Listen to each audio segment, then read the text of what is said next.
President Rodrigo Duterte today called on the world and economic leaders of the Association of Southeast Asian Nations to remain committed in realizing an integrated and drug-free economic community to secure not only the future of the region's youth, but the future of ASEAN as well. The president issued the call in his speech during the opening of the plenary for the World Economic Forum, or WEF, on the ASEAN in the Cambodian capital of Phnom Penh. In his speech, the president highlighted the significance of securing the youth of today and tomorrow's ASEAN. The WEF on ASEAN is a major regional conference focusing on ASEAN development that brings together leaders of nations, thought leaders, ministers, and top CEOs of private companies. Roque Ignacio reports from Phnom Penh. President Rodrigo Duterte emphasized the importance of cooperation to ensure peace and security in the region. The president said this during the opening of the World Economic Forum on ASEAN in Phnom Penh, Cambodia. The chief executive pushed for measures to attain a drug-free ASEAN by destroying the drug apparatus in the region. The president is the chair of the 2017 ASEAN Summit. We need to take a committed stand to dismantle and destroy the illegal drugs trade apparatus. We must reaffirm our commitment to realize a drug-free ASEAN community. 50 years ago, the ASEAN founding fathers headed the call for unity and acted with dedication, determination, and foresight. 5 decades hence, ASEAN has a compelling narrative of our world.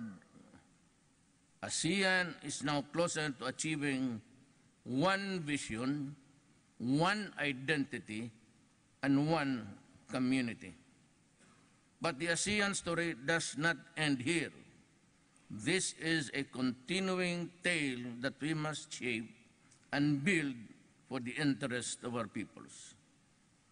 The Philippines will do its part. ASEAN member states will do their part as well. Join us together and let us be partners in an enduring engagement to bring positive change for our world and our region. President Duterte encouraged other leaders not to stand back in the fight against illegal drugs and other transnational crime. President Duterte is joined by other ASEAN leaders from Cambodia, Laos, and Vietnam in the annual Economic Forum. The president reiterated to enhance regional connectivity as well as unity to amplify the ASEAN voice globally. While we celebrate ASEAN's achievement, we recognize that more needs to be done for our people.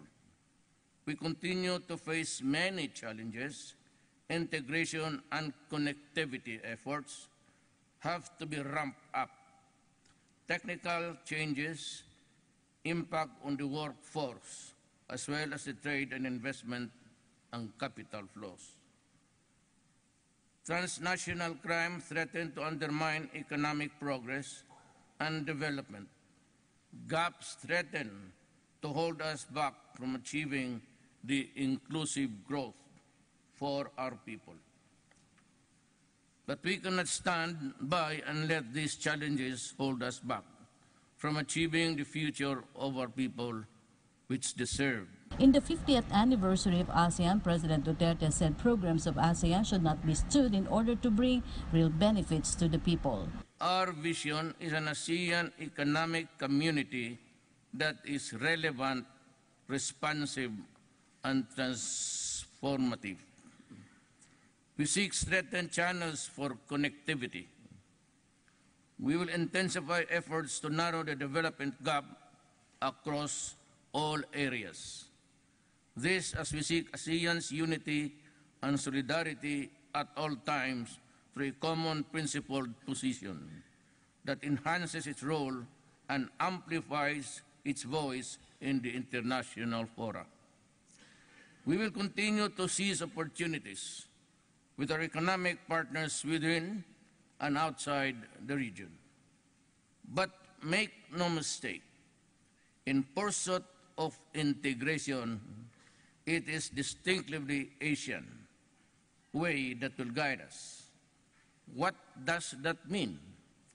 It means achieving sustainable and inclusive development for a region according to our needs at our own pace and guided by our core values. For PTV News, Rocky Ignacio, Cambodia.